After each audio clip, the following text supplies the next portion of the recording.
If this man had even a molecule of shame left in his body, if there was even one surviving cell in that orange ego that still remembered what it means to serve a country instead of exploiting it, one of the first things he would do is let Americans work from home. Because let's stop pretending this economy is normal. Stop gaslighting people into believing this level of financial suffocation is just the price of greatness.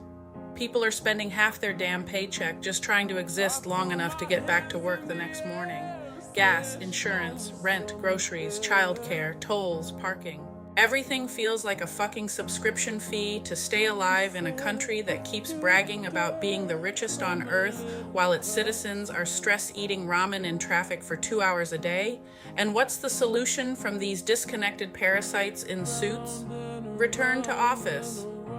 Oh, of course, because nothing screams economic recovery like forcing millions of exhausted people to burn hundreds of dollars a month commuting to jobs they already proved they can do from home for years.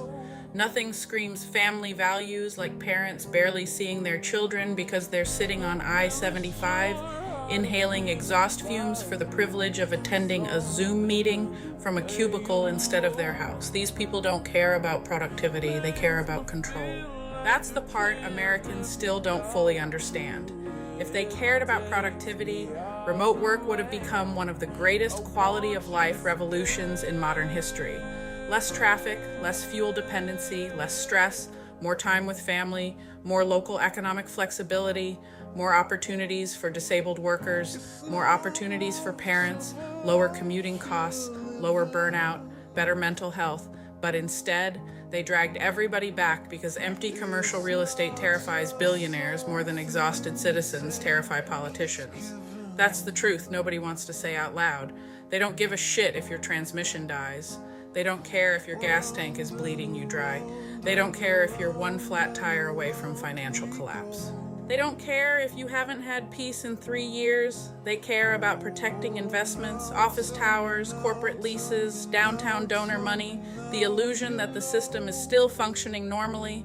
And the cruelest part is they'll stand there lecturing Americans about hard work while flying private jets over people choosing between groceries and gasoline. If this administration had any decency whatsoever, they'd be looking for every possible pressure valve to help Americans breathe right now. Remote work would be an obvious one, a humane one, a practical one, but that would require empathy. And empathy doesn't survive inside people who sold their souls for power, donor money, ego worship, and political theater. So instead, Americans get punished twice.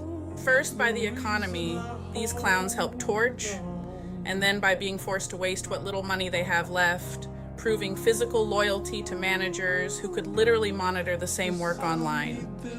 It's not leadership, it's insecurity, it's vanity. It's authoritarian boomer theater disguised as discipline. And honestly, Americans are getting real tired of being treated like livestock for corporate interests while politicians cosplay as patriots on television. Because at some point people stop asking, how much more can we take? And start asking, why the fuck are we tolerating any of this at all?